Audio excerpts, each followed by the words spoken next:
आप देख रहे हैं पब्लिक लाइव और आज विशेष विकास की बात और विकास के साथ में आपका स्वागत है। मैं हूं विकास सिंह ठाकुर। आपको बता दूं आज इस विशेष शो में हमारे साथ जो मौजूद है जो है वैसे तो किसी परिचय के मोहताज नहीं है, लेकिन मैं आपको उनका परिचय अवश्य कराऊंगा। मैं सबसे पहले बता दूं वो एक ख्याति प्राप्त कथावाचिका है जो कि वृंदावन धाम से सीधा हमारे साथ जुड़ेंगी। कई सारी बातें होंगी, कई विषयों पर चर्चा होगी और उनसे हम बात करेंगे जो कई सारे क्वेश्चन, कई सारे सवाल उठते हैं बहुत लोगों के ऊपर, उन सारे विषयों पर चर्चा करेंगे। उनसे जुड़ी हुई कई सारी जानकारियां आप तक रूबरू कराएंगे। बहुत सारे विषय पर चर्चा करेंगे। सीधा हम आपको उनसे मिलवाते हैं। सीधा हम आपसे उनका परिचय कराते हैं। हमारे साथ श्री सत्याचार शर्मा जी हमारे साथ जुड़ गए हैं। सत्याचार जी, आपको बहुत बहुत स्वागत है। जय श्री राधे, बहुत बहुत धन्यवाद। सत्याचार शर्मा जी, सत्याचार शर्मा जी, सबसे पहला क्वेश्चन, सबसे पहला सवाल आपसे ये है कि हर लड़की जब वो शुरुआत करती है तो उसकी लड़का हो या लड़की वो जब चाहती है कुछ आगे करना चाहती है, पढ़ती है, पढ़ने के बाद उसका एक सपना होता है इंजीनियर बनने का, डॉक्टर बनने का, या फिर वो आर्मी में जाना चाहती है या पुलिस में जाना चाहती है। आपको ऐसा क्या सूझा कि आपने कथा वाचन और धर्म के प्रचार में अपना जीवन समर्पित किया? सबसे पहले तो मैं आप सभी का धन्यवाद करूंगी क्योंकि आप लोगों ने हमें जन जन तक हमारी बात पहुंचाने के लिए, हमें अपनी बात रखने के लिए मौका दिया। इसके लिए मैं सबसे पहले आपका और पब्लिक लाइव चैनल का भी बहुत बहुत धन्यवाद करूंगी और बहुत बहुत साधुवाद। सबसे पहले तो मैं ये कहना चाहूंगी कि सभी अपने अपने उद्देश्य का चुनाव करते हैं और अपने लक्ष्य के अनुसार सब उसे प्राप्त भी करते हैं। और अगर लक्ष्य की बात की जाए तो लक्ष्य क्या है, यही तक है, बस हमारे सांसारिक जीवन के लिए है। लेकिन अगर भगवान से जुड़ना हो, जो हमारा ही नहीं आत्मा का भी लक्ष्य है प्रभु प्राप्ति, वहां तक पहुंचने के लिए तो भगवान के नाम में रूपी नैया को ही पकड़ना होगा। मेरा भी लक्ष्य था। मैंने भी साइंस साइड से ग्रेजुएशन किया, पोस्ट ग्रेजुएशन किया। साइंस साइड से हम भी चाहते थे कि अपने इस मार्ग को पकड़ करके आगे बढ़ें, लेकिन जो इच्छा भगवान की होती है वही होता है। और भगवान को जैसा व्यक्ति दिखता है, जैसा लगता है कि हमारा जो अनुयायी है, हमारा भक्त है, जिस मार्ग को पाना चाहे या ना पाना चाहे, उससे लायक हो, तो भगवान वहां तक ले जाते हैं। वही मेरे साथ हुआ। मैंने भी सभी लक्ष्यों को देखा, किसी में वो आनंद नहीं था। भगवान का मार्ग सबसे श्रेष्ठ था और उसी मार्ग को हमने प्राप्त किया। जी, सत्यार्थ जी, शुरुआती दौर से मैं आपसे पूछूंगा कि शुरुआत में जब आपने पढ़ाई शुरू की तो अध्ययन में क्या क्या किया, उसके बाद कैसे आप अपने आप को जो है वो इस लाइन में ढाल के ले गए? आपने बहुत अच्छा प्रश्न पूछा है। इस बात को लेकर के एक ही नहीं 3 कारण हैं। पहला कारण, एक समय की बात है जब मैं विद्यालय से लौट रही थी और ये मुझे पीड़ित करने वाला शब्द है। इस शब्द में इतना मुझे आहत हुई, मैं पीड़ित हो गई। मान लीजिए मैंने सोच लिया था कि अब चाहे कुछ भी हो जाए, मैं जो भी कार्य करूंगी वो सनातन धर्म से जुड़ा होना चाहिए। मैं विद्यालय से लौट रही थी, एक मुस्लिम लड़की थी, क्षमा चाहूंगी किसी को बुरा लगे तो मुझे फर्क नहीं पड़ता, एक मुस्लिम लड़की थी, तो वो भी मेरे साथ ही विद्यालय से निकली। मैं विद्यालय से निकली, वो भी निकली। उसके हाथ में कुरान थी। ये बात मुझे बहुत पीड़ित करती है, मैं आज तक नहीं भूल पाई हूँ। आज 13 वर्ष हो गए उस बात को, लेकिन मैं भूली नहीं हूँ। मैं निकल रही थी तो मैंने उस बहन से शब्द देखे, मैंने बहन बोला, बहन मुझे थोड़ा सा ये आप दिखाएंगी जो कुरान है, मुझे थोड़ा दर्शन कराएंगी। मैंने देखा नहीं, मैं चाहती हूँ कि आप मुझे ये दिखाएं। तो मैंने उसके और हाथ बढ़ाया तो उस लड़की ने मुझे ऐसे धक्का मार दिया कि मान लीजिए मैं कोई शूद्र हूँ, या शूद्र भी छोड़ दीजिए, क्षमा चाहूंगी, शूद्र भी हमारे ही भाई हैं, हिंदू हैं, लेकिन उसने इस प्रकार धक्का मारा जैसे कि मैं कोई छुआछूती रोग से पीड़ित हूँ। या धक्का मारने का उद्देश्य क्या था? उस लड़की ने मुझे यूं धक्का मारा, हट जा, हिंदी कहेगी, और ये तू छूने के लायक नहीं। मतलब जब जो मेरी आयु थी, उस आयु में चाहे स्त्री हो या पुरुष परिपक्व नहीं होते हैं, मुझे नहीं इतना ज्ञान था कौन हिंदू कौन मुस्लिम। अब इन लोगों की पोल पट्टी खुली है तो सब जान चुके हैं, अब इनको सब जान रहे हैं, लेकिन तब किसी को ज्ञान नहीं था। हिंदू और मुस्लिम एक दूसरे के भाई थे, एक दूसरे से बड़ा अच्छा व्यवहार रखते थे, तब इनके मन में ये मैल था। 13-14 वर्ष पहले मैंने छूने को कहा कि थोड़ा सा देखना चाहूंगी, मुझे दिखा दो, तो उस लड़की ने मुझे धक्का मार दिया, हट जा, बड़ी अपनी औकात देखी है, ये कुरान है, ये कोई स्पर्श नहीं कर सकता। तब मुझे ध्यान आया कि हम लोग किस पागलपन में घुसे रहते हैं, हम गाय को काटने वालों को भाई बनाना चाहते हैं। अरे इन भंगियों को भाई बना लो जो विस्तार गाया करते हैं। और इस प्रकार से मुझे धक्का मारा, मुझे थप्पड़ लग गया, मुझे बहुत बुरा लगा और उस दिन मैंने अपना लक्ष्य बना लिया। मेरी पढ़ाई जो चल रही थी, मेरे भाई मेरे पिता की इच्छा थी कि मैं डॉक्टर बनूं। अब ऐसे ही उन्होंने मेरी पढ़ाई करवाई कि मैं विदेश जाऊं और डॉक्टर बनूं। तो मैंने वही अपना लक्ष्य तब पकड़ा था, लेकिन भगवान मेरे हृदय में था। मैंने किसी को प्रचार नहीं किया, कुछ नहीं बताया। मैं मंदिर में जाया करती थी, मेरा एक क्या कहते हैं, कुल देवी का मंदिर है जो हमारे ही समुदाय के लोग वहाँ पूजा करते हैं। हमारे दादाजी ने वहाँ पूजा किया है, हम सेवा में जाते थे। लेकिन हमने सोचा अपने ही सनातन धर्म का प्रचार करूंगी, अपने वेद पुराण शास्त्र उपनिषद जो भी है उनका मैं बराबर प्रचार करूंगी, मरते दम तक प्रचार करूंगी, और कोई लक्ष्य नहीं। मैंने जैसे तैसे ग्रेजुएशन किया और अपना लक्ष्य बना लिया सनातन धर्म का प्रचार। मैंने कहा जो पुस्तक आज तुमने मुझे धक्का मार दिया छूने से, अब मैं दिखाऊंगी कि हमारी क्या पुस्तकें होती हैं। ना किसी को छूने के लिए रोक है, ना किसी को सुनने के लिए रोक है, और ना किसी को देखने के लिए रोक है। उस लड़की ने, बताओ इनके मन में ये महल कहाँ से आया, मुझे धक्का कैसे मारा। अगर मैं उस समय छू लेती तो उसका क्या जाता था। जी हमें बिल्कुल। इतना बोध नहीं होता है। जी, तो कहीं ना कहीं ये सारी चीजें प्रेरणा ही देती हैं, और ये शायद प्रेरणा, ये कारण बन गया था मेरा उद्देश्य तय करने का। उस समय पूरी निष्ठा आ गई थी, मैं नैष्ठिक हो गई थी कि मेरा लक्ष्य केवल अपने पुराण अपने शास्त्र का प्रचार करना होगा, उसी में प्राण निकल जाएगा। मुझे मुझे नौकरी भी मिली, मुझे बहुत अच्छी नौकरी सेंट्रल बैंक में मिली थी, और आगे से प्रस्ताव भी आया, इंटरव्यू भी हुआ। मैंने कहा नहीं, क्षमा करना, मैं नहीं करूंगी। मुझे जो करना है, चाहे मुझे फिर भीख ही क्यों ना मांगनी पड़े वृंदावन की गलियों में, लेकिन मैं करूंगी तो केवल भगवान की कथाओं का, उन पुराण उन शास्त्रों का प्रचार करूंगी। मुझे सब आता है, पर मैंने किसी को लक्ष्य नहीं बनाया। जी। अच्छा, शिक्षा में क्या क्या शिक्षा में क्या शिक्षा ग्रहण की? और जी मैंने बीएससी किया है और पीजीडीसीए कंप्यूटर किया है, और तैयारियां तो करती रही। देखो, देश विदेश में जाना होगा, शिक्षा है तो सब है, ज्ञान की कोई सीमा नहीं होती।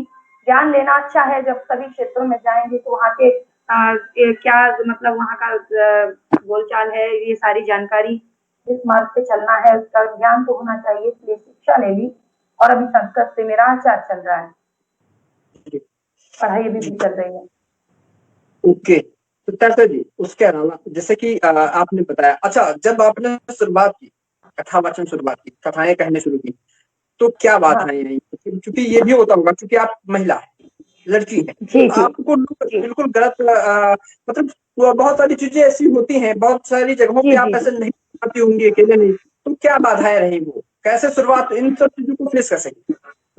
जी। हमारे पिताजी चाहते थे कि मैं इस मार्ग में ना जाऊं। मैं सत्य बोलूंगी, जो भी है छुपाव नहीं करना है, क्योंकि भगवान सत्य के साथ होता है, झूठ के नहीं। मेरे पिताजी बिल्कुल विरोध में थे। उन्होंने कहा पढ़ी लिखी हो, सब कुछ तुम्हें आता है, तुम बॉम्बे चली जाओ, वहाँ ड्रेस डिजाइनर का काम शुरू कर दो, उसमें भी तुम्हें बहुत नाम मिलेगा।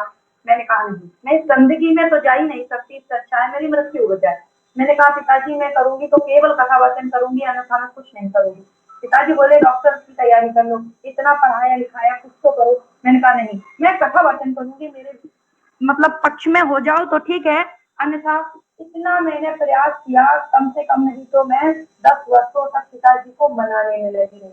नहीं तो वो जब मैं 13 वर्ष की थी, जब उस मुस्लिम लड़की ने मेरा अपमान किया, मैं उसी समय वृंदावन चली जाती। मैं लगी रही, मैंने ग्रेजुएशन किया, मैं सब कुछ सिखाती थी, अपना जो भी मुझे लगता था टाइम पास करने के लिए मैं वो करती थी, लेकिन भगवान को नहीं भूली।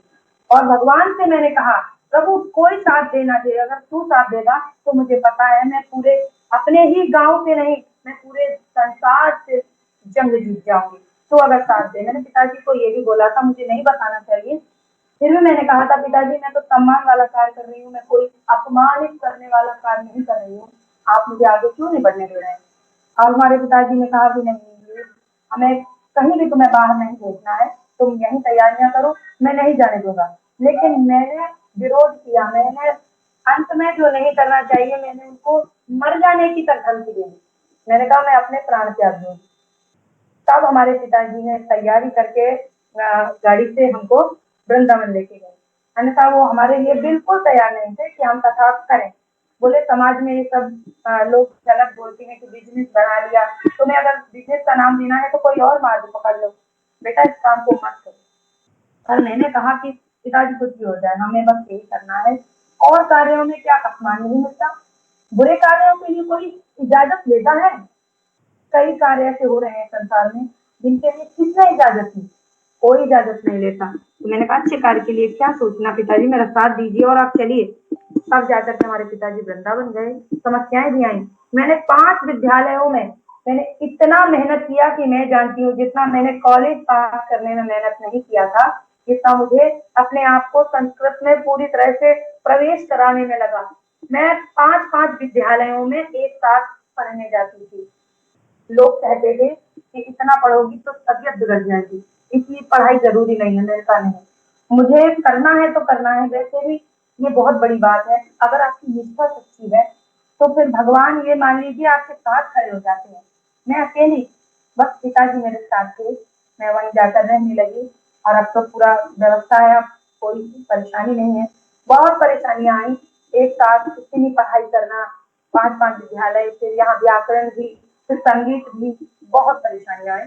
लेकिन जैसे जी तैसे हो बिल्कुल। गया। ये लोगों ने आप कहा जैसे आज ही आप जैसे लोग भी लाखों और बालिकाओं महिलाओं के लिए प्रेरणा स्रोत होते हैं, और उन्हीं के मार्गदर्शन पे, क्योंकि आपका जीवन काल, मैं इसीलिए मैं ये चाह रहा था कि आप बिल्कुल अपनी बात पूरी स्पष्टता के साथ रखें, ताकि जो इतनी महिलाएं और जो लोग देख रहे हैं तो वो भी अगर इस तरीके से कुछ करना चाहते हैं।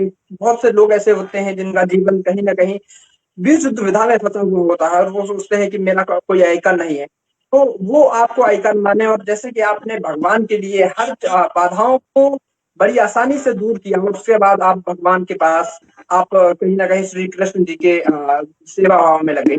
सत्याचार जी, ये बताइएगा कि लगभग कितने प्रदेशों में और लगभग कितनी कथाएं अभी तक आप। हम लगभग 2014 में 13 में, लगभग 13 के अंत में मेरी पहली कथा हुई थी। जब मुझे कुछ ज्ञान नहीं था, ज्ञान होता ही किसके पास है, वो तो गुरु की कृपा से, माता पिता के आशीर्वाद से मिल जाता है। प्रभु की जब असीम अनुकंपा हो जाए। मेरी पहली कथा हुई थी तो पिताजी को विश्वास हुआ कि लड़की योग्य है, कुछ कर सकती है, इतनी भीड़ को हैंडल कर लिया, अभी इतनी आयु भी नहीं है। तो मैंने जब पहली कथा की तो 2013 का अंत था। मैंने अपने ही ये भिंड में कथा की थी, जो मेरा स्थान है, मतलब बर्थ प्लेस है। तो मैंने यहाँ पर पहली कथा की थी। उसके बाद फिर मैं, जब पिताजी को भरोसा हुआ तो मैं वृंदावन गई। वहां अध्ययन चलता रहा, मेरी कथाएं चलती रही। सबसे पहली कथा मेरे ही एमपी में हुई। उसके बाद मैं बनारस गई, पंजाब, हरियाणा, उड़ीसा, महाराष्ट्र और ये पुणे, और भी बहुत से स्थान है, गुजरात, जहाँ मैं 2-2, 4-4 बार जा चुकी हूँ। लगभग मैंने 11 राज्यों में कथा कर ली है, और बार बार वहां गई हूँ। उड़ीसा भी गई, बंगाल, और महाराष्ट्र में भी मैं काफी हो, बार बार हुई है कथा मेरी। और ऐसे करके एमपी में भी बहुत सारे कार्यक्रम हो गए हैं। लगभग पूरा लिखते तो हमारे प्रबंधक जी हैं, पर मैं अंदाज से आपको अगर कहूँ तो 100 के आसपास हो गई होंगी, बिल्कुल। छोटी बड़ी सभी। जी जी जी जी, 100 से अधिक कथाएं की हैं आपने। अच्छा ये बताइएगा, चूंकि आपके लिए, सभी के लिए सारे देवता एक समान होते हैं, लेकिन फिर भी जी, आप जो कथाएं करती हैं वो श्री कृष्ण कथाओं पे ज्यादा आप ध्यान देते हैं, या भगवान राम की कथाओं को आप ज्यादा प्रेषित करते हैं, क्या है? मैं ये मान लीजिए, श्री राम हो तो उनके कथाओं में डूब करके एकदम मैं गोते लगाने लगती हूँ, चाहे भगवान कृष्ण की कथा हो। मैं 5 प्रकार की कथाएं मतलब कर सकती हूँ, इतना मैंने मतलब अध्ययन किया है। थोड़ा सा एक भरोसा होता है ना अपने ऊपर। तो गौ कथा, शिव पुराण और देवी भागवत मेरी अभी गुजरात में थी। कोरोना में मेरी 7 कथाएं थी, जो कोरोना के कारण नहीं हो सकी, और भगवान का आशीर्वाद हुआ तो आगे फिर हो जाएंगे। और कृष्ण कथा, राम कथा, पांचों कथाएं मैं कर लेती हूँ और मुझे अच्छा भी लगता है। बिल्कुल।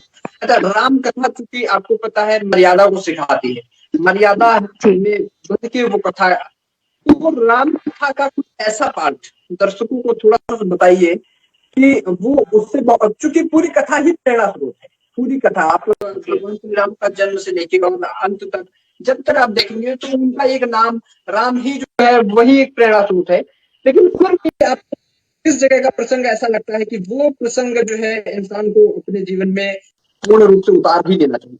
जी, बहुत बहुत सुंदर बात पूछी आपने। उसके लिए मैं एक ही चीज कहना चाहूंगी, अपने आप को कभी बड़ा मत समझो। जैसे अपने आप को कभी बड़ा देखने का मन करे ना, तो ये आप हुए। और आपको अपने आप को अगर बड़ा देखना है तो इस उंगली को देख लीजिए। ये उंगली जब आप आगे करेंगे, इस उंगली के आगे अगर आप इस उंगली को आगे करेंगे तो आप बड़े हो गए ना। अगर अपने आप को बड़ा देखना है तो हमेशा छोटों को देखो। हमारे प्रभु श्री राम ने यही किया। सबरी कौन थी? सबरी माता जो वर्षों से उनकी प्रतीक्षा में लगी थी, कहाँ यौवनावस्था थी, विवाह योग्य थी, और कहाँ वृद्धावस्था आ गई थी जब प्रभु ने जाकर के दर्शन दिया। भगवान ने छोटों को ही देखा।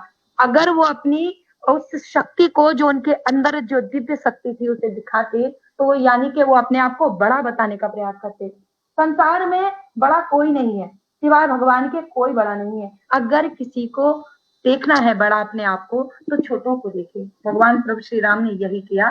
कभी अपने आप को बड़ा मत समझो, छोटा बन के काम करोगे तो प्यार भी अधिक मिलेगा और भगवान की कृपा भी अधिक मिलेगी।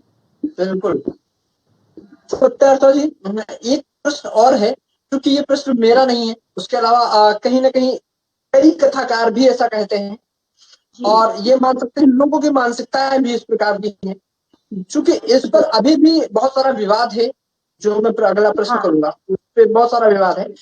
प्रश्न कुछ इस प्रकार है सत्यार्थ जी, क्योंकि आप भी जानते हैं कि कहीं ना कहीं ऐसा कहा जाता है कि जो स्त्रियां होती हैं वो अगर आप कंटिन्यू आप कथा कराएंगे तो वो कहीं ना कहीं एक समय ऐसा होता है कि वो अशुद्ध होती है, ऐसा मानते हैं, ऐसा लोग भी कहते हैं। तो इस पर बहुत सारी चर्चाएं भी हुई, बहुत सारी इस विषय पर बहुत सारे लोगों ने अपने अपने वक्तव्य भी दिए।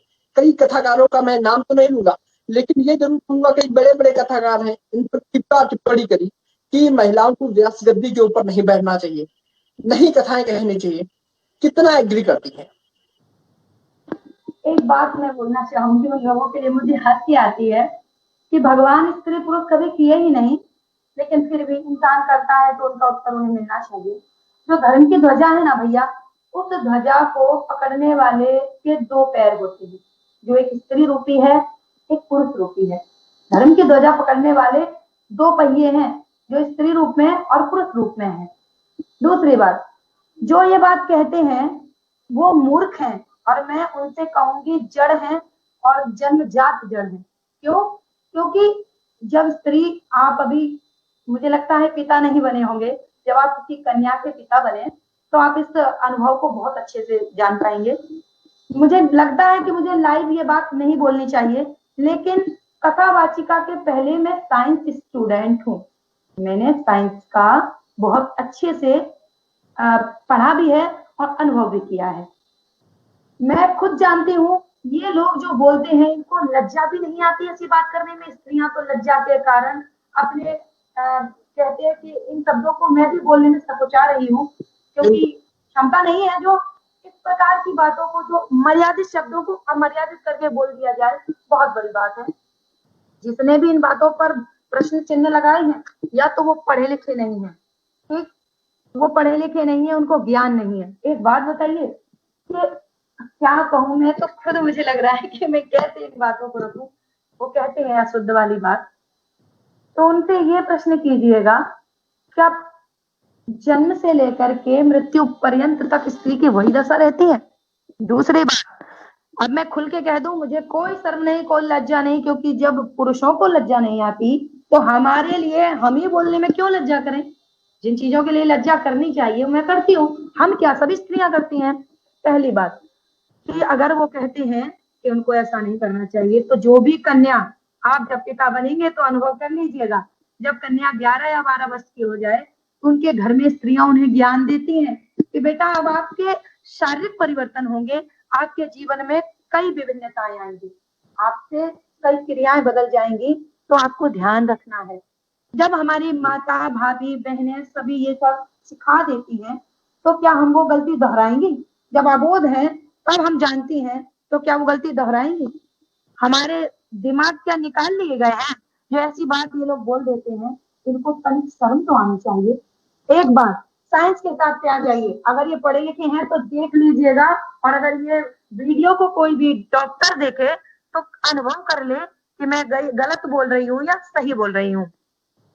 ये जो क्रिया आती है, जो भी ये मासिक चक्र चलता है, ये 24 दिन के अंतराल में चलता है।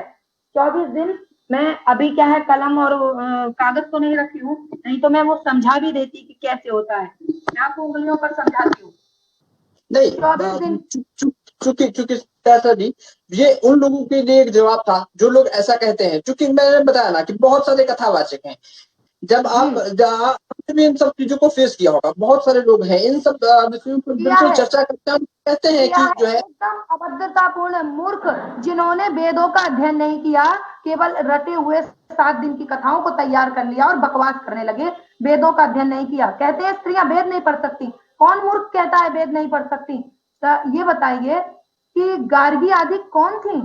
माता लक्ष्मी ने श्रीमद् भागवत पुराण के अंतिम में जो क्या कहते हैं महात्म्य है, भगवान विष्णु को माता लक्ष्मी ने कथा सुनाई। चलिए वो छोड़ दीजिए, हमें उससे कोई वो नहीं है, भगवान है, सब कर सकते हैं, उनके लिए कोई जाति या कोई बंधन का कोई विधान नहीं है। लेकिन स्त्रियों के लिए बोलते हैं, लेकिन वेद जब पढ़ेंगे, सभी को वेद पढ़ना चाहिए। मैंने भी कुछ कुछ अध्ययन अभी किया है और कर रही हूँ, तो वेदों में ऐसा कुछ भी नहीं है। ये सारे आडंबर बनाए हैं, इनकी पोथियां बंद ना हो जाएं, इसके कारण स्त्रियां जब कथा करने लगी तो इनका 15 लाख, 50 लाख, 20 लाख मांगना बंद हो गया। इस कारण से इन्होंने सोचा एक उपाय है, इनको नीलाम किया जाए, बेइज्जत किया जाए, अभद्रतापूर्ण शब्द बोले जाए। ये कहाँ की नीति है? बुरे कार्यों को करने वाली लड़कियों को कब अंकुश लगा दिया आपने? हमें इस प्रश्न का उत्तर दीजिए। कार्य क्या नहीं हो रहा है, संसार में क्या नहीं हो रहा है? कब आपने किसी लड़की का हाथ पकड़ लिया कि बेटा ये गलत है, चलो ऐसा नहीं करना है? और कब तुम लड़कियों को देखने आए हो कि वो गलत स्थिति में है तब कथा कर रही हैं? तुम पढ़े लिखे नहीं हो इसलिए नहीं जानते। 24 दिन के अंतराल में क्रिया होती है। हम सभी स्त्रियां क्या करती हैं, 24 दिन का अंतराल मार्क लगा के रखती हैं, चिन्ह लगा कर रखती हैं। 24 दिन कथा करती हैं, 24 दिन के बाद हमें केवल तारीख से कोई मतलब नहीं, किसी चीज से मतलब नहीं, 24 दिन गिनती है। 3 दिवस निकलने के बाद, मैं खुलेआम बोल रही हूँ, 3 दिवस निकलने के बाद हम 24 दिन गिनती हैं कि 24 दिनों के बाद 25वें दिन हमारी ये क्रिया प्रारंभ हो जाती है। हमें निर्लज्जतापूर्ण ये बात बोलनी पड़ रही है, बड़ी शर्म की बात है। हमारे जो पिता तुल्य हैं, बड़े भाई के समान हैं, वे अभद्रतापूर्ण बातें बोलती हैं, उनको लज्जा नहीं आती? स्त्रियां जवाब नहीं दे सकती तो इसका क्या मतलब? पे सुप्रीम कोर्ट में बहस हुई है। एक मंदिर है, नाम नहीं लूंगा उसका, उस मंदिर में भी यही मामला था और उस पे अंततः महिलाओं ने वो जंग जीती थी। मैं आपको बता दूं तो ये सारी जी ये सारे विषय हैं, और एक दो और ऐसे स्थान है जहाँ पे इस प्रकार की चर्चाएं अभी भी चल रही हैं। और चूंकि कथा वाचन लाइन में जब से ये प्रचलन है, तब से मैंने बहुत सारे कथावाचकों को इस प्रकार से कहते हुए सुना, ऑन स्टेज भी सुना है, और उसके अलावा भी लोग कहते हैं इन विषयों पर चर्चा करने के लिए भी पुरुष बोलते हैं कि मैं चर्चा भी कर सकता हूँ कि ऐसा नहीं होना चाहिए, और महिलाओं को जो है वो व्यास गद्दी पे नहीं होना चाहिए, नहीं बैठना चाहिए। तो ये सारी जरूर है, इसीलिए मैंने इस विषय को जरूर रखा आप तक, और बहुत सारी चीजें आपने क्लियर की थी, बहुत सारी चीजें, चूंकि जो है जी एक बात और रखूंगी कि उनको जब भी किसी स्त्री ने पूछा प्रमाण दिखाइए, तो उनके पास प्रमाण नहीं निकला, एक भी नहीं, आधा भी नहीं, आधे, ये मान लीजिए किसी चौपाई की अर्धाली तक नहीं निकली उनके पास प्रमाण के लिए। एक श्लोक का एक शब्द भी नहीं निकला। बातें बनाते हैं, एक कागज तैयार कर लिया। अभी मैं अपनी पुस्तक निकाल दूं तो क्या सरकार उसे मान्यता देगी? नहीं देगी। अगर मैं अपनी कोई पुराण अपने मन से लिख करके प्रमाणित करके और उसे जनता के बीच में प्रेषित कर दूं तो क्या उसे कोई मान्यता मिलेगी? नहीं मिल सकती। ऐसी ही कोई एक पुस्तक निकाल करके उसका एक श्लोक तैयार करके रख दिया क्योंकि इनके धंधे चौपट हो रहे हैं, क्योंकि स्त्री के कारण इनके धंधे चौपट हो रहे हैं, ये बात सत्य है। हम कोई गलत स्थिति में कथा नहीं करती हैं, हम सब स्त्रियां आपस में बात करती हैं, लेकिन बोलने में असमर्थ हैं, क्योंकि ये बात खुले बोलने की नहीं है। इसीलिए एक बात बताइए, सब कार्य भगवान की इच्छा से होते हैं। अधर्म के लिए भगवान खड़ा रहता है हथियार लेकर, तो क्या हम स्त्रियां अधर्म कर रही हैं तो भगवान को नहीं दिख रहा? लेकिन अधर्म नहीं है, सत्य है, सत्य है, पर मौन होकर बैठी हैं, सब कहने में असमर्थ हैं, क्योंकि ये विषय ऐसा है। जी जी जी, सत्याचार जी, मैं थोड़ा सा विषय को चेंज करूंगा। ये बताया, जैसा कि आपने देखा 5 अगस्त वो समय आया जब प्रधानमंत्री नरेंद्र मोदी, चूंकि उन विषयों पे बिल्कुल आपने बहुत विस्तृत से बता भी दिया। 5 अगस्त जैसा कि प्रधानमंत्री मोदी अयोध्या आए, भगवान श्री राम का जो वो रामलला जो स्थान था, वहां का भूमि पूजन कार्यक्रम हुआ। चूंकि हम उस दिन आपको जुड़ना चाहते थे, आप जुड़ नहीं पाए थे। उस दिन के बारे में, चूंकि वो लम्हा कैसा था, आपको कितना प्रेरित किया, और उस दिनों का इंतजार हर कथावाचक को था, हर व्यक्ति को था, हर राम भक्त को था। वो दिन आया, क्या कहेंगे उस विषय पे? उस विषय में हम ये कहेंगे कि हमारे जीवन में जो सबसे खुश होने वाला जो समय होता है, उस समय को हमने उस 5 अगस्त को माना, और उसकी प्रतीक्षा मैं ही नहीं, मेरे पूर्वजों के मुख से मैंने ये चर्चा खुद अपने दादाजी के मुख से सुना था कि हमारे प्रभु श्री राम केवल हृदय में बैठे हैं, और जहाँ उनका जन्म हुआ वहां वो बैठ ही नहीं पाए। कोई सरकार ही ऐसी नहीं आई जो उन्हें वहां बिठा दी थी, लेकिन हम तो धन्यवाद कहेंगे अपने मोदी जी को जो उनको वहां बिठा दिए हैं। और सत्य की जीत कब नहीं होती है ये बताइए? भगवान है तो सत्य की जीत तो निश्चित है, सत्य हारता ही नहीं है। ये तो लोगों की मानसिकता थी। एक बात बताइए, तो 1400 वर्ष से, 1000 वर्ष से, 2000 वर्ष से अपने धर्म तैयार कर लिए हो, मैं भी कोई धर्म तैयार कर लेती हूँ और मैं भी कहूंगी मैं श्रेष्ठ, मैं श्रेष्ठ। अरे उससे क्या होगा? सत्य तो सत्य है, विजय तो उसी की होगी। अपना धर्म तैयार कर लो और उसी पर बहस करने लगो, क्या मतलब है? कैसे तुम्हें मान लिया जाए? अरे सनातन प्राचीन था, है, रहेगा, सबका अंत हो जाएगा। ये सब बातें, ये आडंबर बने रह जाएंगे। कोई धर्म नहीं है, कोई कुछ नहीं है। राम जी को वहां बैठना था, बैठ गए, और इसकी प्रतीक्षा अभी से नहीं 500 वर्षों से हो रही थी। 492 वर्ष लग चुके हैं, इसमें कितने लोग बलिदान हो गए, उनको श्रद्धांजलि मिली है। उस दिन प्रसन्नता का दिन था, हम तो खूब झूमे, खूब आनंदित हुए कि प्रभु कहीं ना कहीं आपने हमारी भी लाज रख ली। हम तिनका के समान ही थे, पर हृदय में आपको तो बिठाया, तो हम तो अपने आप को महान मानते हैं क्योंकि आप हमारे हृदय में बैठे हो। आज हम डॉक्टर, इंजीनियर या और भी कुछ होते तो हम नहीं मानते कि हम कहीं महान थे, राजनीति में भी होते तो भी हम ना मानते, परंतु अब हमने माना कि हमारे हृदय में आप बैठे हो, और आज आप अयोध्या में जाकर बैठ गए, उनका स्थान था, उन्हें मिला। भाई जिसका कागजी नाम पर घर होगा उसी को तो मिलेगा।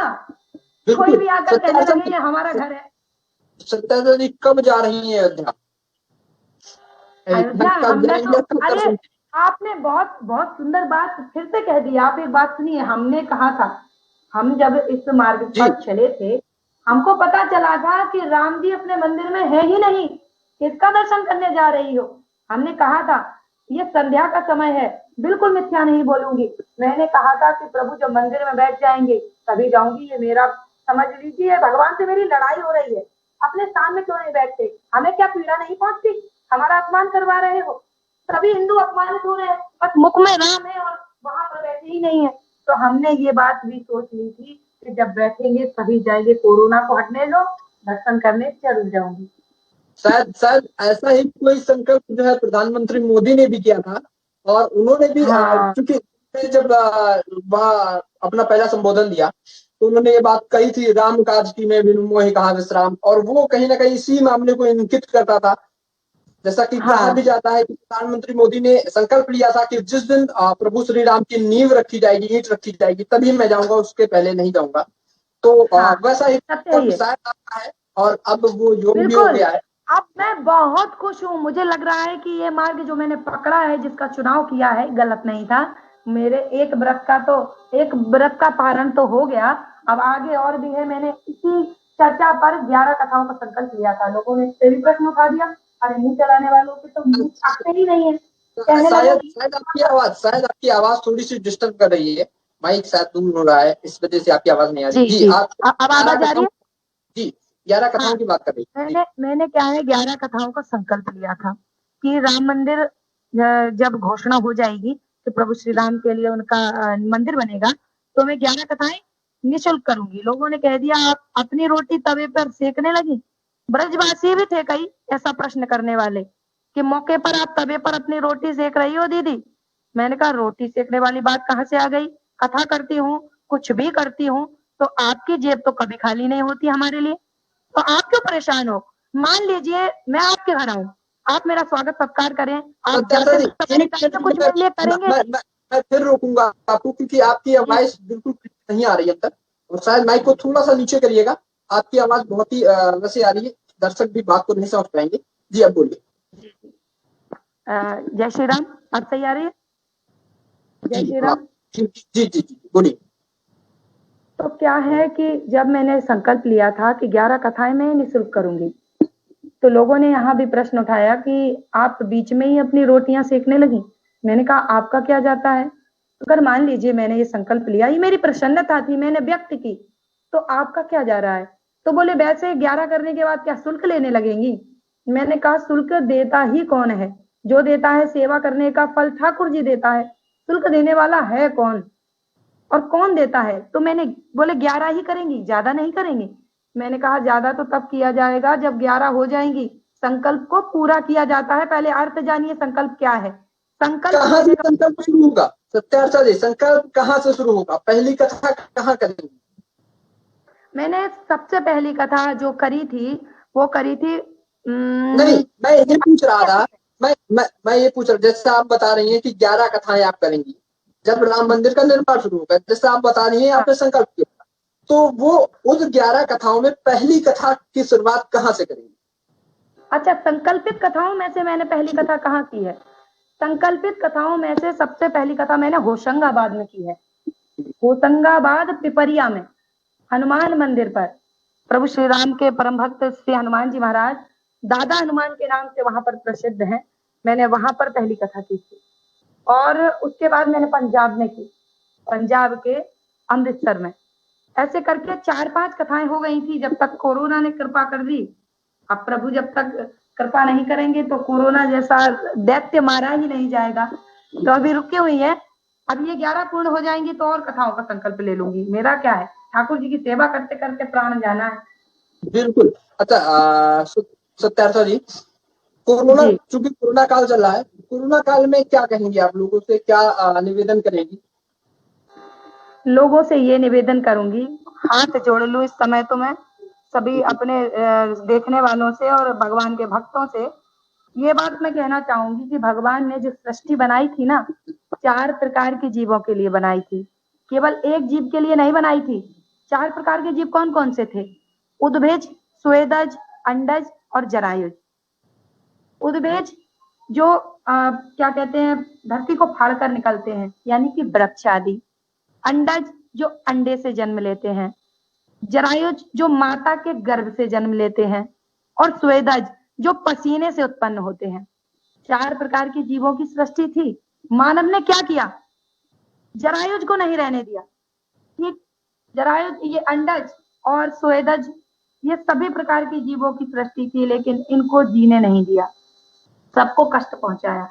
चाहे वो गाय हो, वृक्ष हो, छोटे छोटे बड़े जीव हो, सभी को कष्ट दिया। तो भगवान ने कहा कि तुम्हारा भी हक हम छीनते हैं।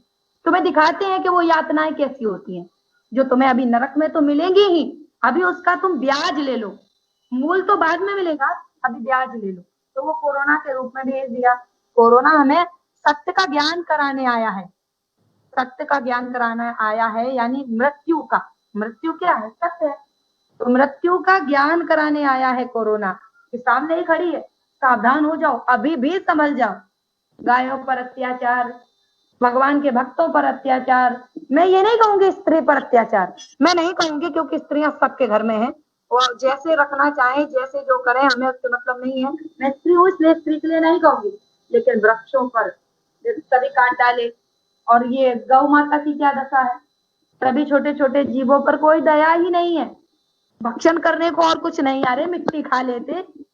बताओ, ऐसे दशा कर दोगे तो कोरोना नहीं, कोरोना से भयंकर देश आएंगे। और बिल्कुल युगों में भी ऐसे आते थे। जी। चूंकि समय हमारे पास कम है, लेकिन फिर भी मैं 2-3 क्वेश्चन और पूछूंगा। एक सवाल ये बताइए, ये भी एक विवादित प्रश्न है, आपने भी देखा होगा और बहुत सारी जगहों पे सुना होगा।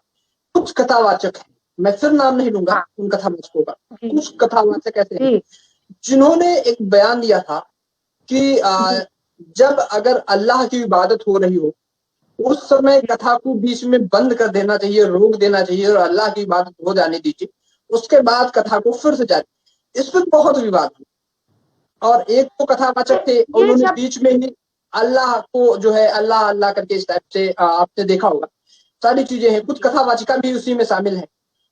जी ठीक है, कितना एग्री करती हैं आप, एक एज ए कथावाचक क्या कहेंगी इस विषय? मैं ये कहूंगी, अगर आपसे प्रधानमंत्री जी जुड़े हैं तो क्या आप प्रजा से संपर्क रखेंगे? अगर आप डायरेक्ट, आप ऑन फेस प्रधानमंत्री जी से मिल सकते हैं तो क्या आप उनके प्रजा से संपर्क रखेंगे? नहीं रखेंगे। फायदा किसमें है? सीधा प्रधानमंत्री से मिलो। मानते हैं सबने अपने अपने धर्म तैयार किए, महाराज सब अपने धर्मों को माने, सब कुछ करें। माता पिता का सम्मान नहीं करते हो, किसी धर्म को लेकर के आगे बढ़ रहे हो, कोई बात नहीं। 1400 वर्ष में बना हो या 1000 वर्ष में बना हो, परवाह नहीं है, कभी भी धर्म तैयार कर लो, कोई दिक्कत नहीं है। लेकिन पूजे जाएंगे दादाजी ही, उनके फोटो से उतना कार्य नहीं है जितना आप समझ रहे हैं मैं क्या कह रही हूँ। दादाजी ही पूजे जाएंगे। पोते हो गए ये जो हमें बोल रहे हैं कि इनके लिए रुक जाओ, पोतों के लिए दादाजी को छोड़ दो, तो ये गलत है। दादाजी का पहले सम्मान है, पोते बाद में पूजे जाएंगे। दादाजी हमारे हृदय में बैठे हैं तो दादाजी ही पूजे जाएंगे। पोते तो ठीक है, देखा जाएगा। लेकिन ये शब्द बहुत गलत बोल दिया कि कथा को रोक करके उनके लिए प्रणाम कर लो। क्यों? वो कभी कथा सुन के आपके पंडल में आ गए क्या? अजान छोड़ करके आ गए क्या? हमारा अपमान करने वाली मुस्लिम लड़की ही थी जिसने हमें मजबूर कर दिया, कुरान को हाथ नहीं लगाने दिया। हम तो आगे बढ़े थे ना, हम आगे बढ़े थे कि हमें थोड़ा सा स्पष्ट करने दो, देखने दो इसमें क्या होता है। जिज्ञासु है हम, बचपन से ही हमारे कुंडली में ही लिखा है कि जिज्ञासा मरते दम तक रहेगी, सब कुछ जानने की इच्छा मरते दम तक रहेगी। तो हमने सोचा हम बढ़े आगे। उस लड़की ने छूने दिया? नहीं छूने दिया। उस लड़की ने मुझे कुरान को हाथ नहीं लगाने दिया। हम कैसे अपनी भागवत रोक के उनके अजान को सुने? हम कभी नहीं रोक सकते। गलत बात बोल दी। अपने अपने धर्म को मानना चाहिए। अपने धर्म के प्रति अगर कोई भी व्यक्ति विमुख होता है या गद्दार होता है, उसे तो वैसे ही नर्क मिलता है। सम्मान सबका करो, पर पिता एक होता है, पिता एक होता है। पर पिता ऐसा नहीं है अपने माता पिता का अपमान करो, दूसरे के माता पिता का पूरा सेवक और उनके लिए समर्पित हो जाओ। ऐसा किसी धर्म में नहीं लिखा। पहले अपने माता पिता को पूजो। जी ये गलत आपने है। कहा था इसकी निंदा करूंगी, इसकी निंदा करूंगी सरेआम कि मतलब हमारे कथा को रोक करके अजान के लिए खड़े हो जाओ। जो हमारी गाय को काटते हैं उनको काट डालेंगे, लेकिन उनके लिए रुकना नहीं है, काट डालेंगे उनको। सत्याचा जी, अच्छा, बीच कथाओं के बीच में अल्लाह हो, मौला हो और इस टाइप के भी आपने सुने होंगे, गायन ना होते रे हैं। महाराज, ना ना ना ना, हमारे सुनिए, हमारे 11 उपनिषद, 4 वेद, 4 उपवेद, 6 शास्त्र और जाने कितने मीमांसाएं, ये सारी चीजें क्या कम है? इनको सुनाओ ना, क्या मतलब बनता है? अल्लाह मौला क्या गाना है? क्या तुम्हें कीर्तन नहीं आते? कीर्तन की कमी पड़ गई है। अरे कीर्तन की कमी पड़ गई है, भगवान का नाम तो आता है, राम तो बोल लेते हो, कृष्ण तो बोल लेते हो। हमारी कथा पूरा आप देखिए यूट्यूब पर, कहीं आपको अल्लाह और मौला का नाम मिल जाए तो आप बताइएगा। अरे सम्मान है, ऐसी बात नहीं है कि अपने माता पिता को पूजे, दूसरे के माता पिता को अपमानित करें, नहीं, प्रणाम उनको भी करेंगे। लेकिन ऐसा नहीं अपने माता पिता को हम बाहर धकेल के वृद्धाश्रम में छोड़ दें और दूसरे के माता पिता के जाके सम्मान में लग जाएं। ये तो गलत है ना। पहले अपने माता पिता का तो सम्मान करो। ऐसा कैसे कह दिया कि हम उसे अधूरा छोड़ दें? हमारा अनुष्ठान 7 दिवस का अनुष्ठान होता है, अनुष्ठान बीच में कैसे छोड़ दिया जाए? अनुष्ठान कहीं बीच में छूटते हैं? ऐसे कैसे हम छोड़ दें? और जो हमारी गाय को काटते हैं उनके लिए हम अनुष्ठान छोड़ दें?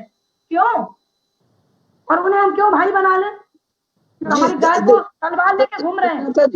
उसमें भी कुछ लोग हैं, उसमें भी कुछ लोग हैं। मैं ये नहीं कह रहा कि पूरा पूरा जो है मुस्लिम समाज ऐसा करता है, लेकिन कुछ लोग हैं उसमें से। जी हाँ, कई हैं। एक महाराष्ट्र में एक मुस्लिम भाई हैं जो मैं हर वर्ष कथा करने गोंदिया जाती हूँ, और वो मेरा पूरा सहयोग करते हैं, मेरी 7 दिन कथा सुनते हैं। अगर मैं कथा करने ना जाऊं तो वो वहां पर 7 दिन नहीं रुकते, और अगर मैं सुन लिया उन्होंने कि सत्याचा आई है तो वहां पर वो कथा सुनने आते हैं। कई अच्छे भी हैं, लेकिन इनकी हिस्ट्री क्या है, इनका इतिहास क्या है, इनका इतिहास जो हिंदू उनके अंदर जो तत्व है उनके पूर्वजों में, वो तो झलकेगा ही। अब बन कुछ भी जाओ आप, मानो या ना मानो, ठोकते रहो, कोई परेशानी नहीं है। जब हमारे प्रभु कलम के अवतार आएंगे, कल के अवतार, तब सब खुलासा हो जाएगा, कोई परेशानी की बात नहीं। करते रहो जो करना है। सत्याचा जी, क्योंकि अब हमारे पास समय बहुत कम है इसलिए रुकना पड़ेगा, लेकिन उससे पहले क्योंकि दर्शक भी सुनना चाहते होंगे और मैं भी सुनना चाहता हूँ, एक छोटा सा भजन आप बिल्कुल हमारे दर्शकों को और हम तक जरूर सुनाएं, क्योंकि यही वो भजन है, जिन्हीं के सहारे बेड़ा पार होना है, सभी को पता है। और वो भजन बिल्कुल आप। ये तो सत्य है, बिना कीर्तन के कुछ होता भी नहीं है। ये ब्रह्म शब्दनाद है, तालियां ब्रह्मनाद है, दोनों मिलते हैं तो प्रभु का हृदय में प्रादुर्भाव हो जाता है। ये सत्य है। लेकिन आपने चूंकि ऐसे प्रश्न किए कि उनसे ना क्रोध का अंकुरण हो गया, ये मान लीजिए मेरे अंदर भी वो भरा पड़ा है। तो देखिए होता क्या है सत्याचा जी, क्योंकि आप कथावाचक हैं और आप संत समाज के लोग हैं। संत समाज के लोगों के अंदर क्रोध नहीं आता है, और अगर आता भी है तो उसको शांत करने की उनके अंदर बहुत अच्छी सी क्षमता होती है। उन सब चीजों को बड़े और कहीं ना कहीं वो कीर्तन के द्वारा, कीर्तन के द्वारा ही, जी वो कीर्तन के द्वारा ही उनको समाप्त कर देते हैं। तो छोटा सा कीर्तन, उसके बाद छोटी सी लाइनें सुना दीजिए दर्शकों को भी और हमें भी, उसके बाद हम कार्यक्रम को समाप्त करते हैं। जी बताते, जो भी आपको 2 लाइनें आती हैं। प्रभु के नाम के लिए तो बहुत सुंदर सुंदर कीर्तन है जिनसे हमें आनंद आ जाता है, परंतु प्रभु जो सुनवाना चाहेंगे वो हम गा देंगे। अभी हमने ही खुद एक भजन तैयार किया था, कुछ दिनों पहले हमने गाया भी है, जब राम मंदिर का ये शिलान्यास हुआ तब गाया था।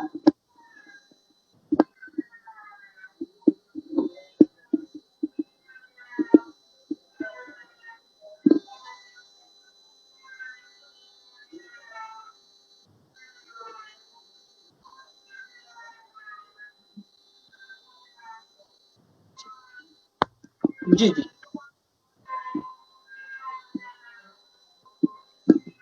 चलिए, वो तो हम गा चुके हैं, अब दूसरा भजन गा देते हैं, बड़ा प्यारा है। हे रोम रोम में बसने वाले राम, हे रोम रोम में बसने वाले राम, जगत के स्वामी है अंतर्यामी, मैं तुझसे क्या मांगू, मैं तुझसे क्या मांगू, हे रोम रोम में बसने वाले राम।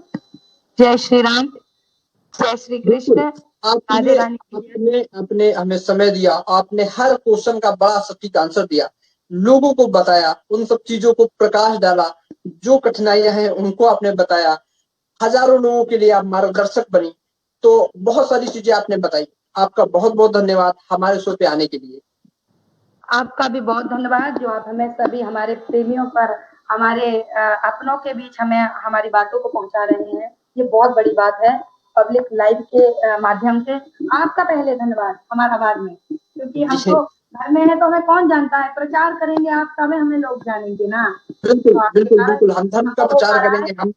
जी बिल्कुल बिल्कुल, बहुत बहुत धन्यवाद आपका। तो ये थे हमारे सत्याचा शर्मा जी, जिन्होंने कथावाचिका, ख्याति प्राप्त कथावाचिका है, और इन्होंने अपनी बहुत सारी चीजें हमको बताई। और आप ऐसे ही जुड़े रहिए और हमारे शो विकास की बात विकास के साथ यूं ही देखते जाइए और अपना भरपूर प्यार दीजिए। सोमवार से शुक्रवार तक हम रोज आपके सामने 6 बजे हाजिर होते रहेंगे।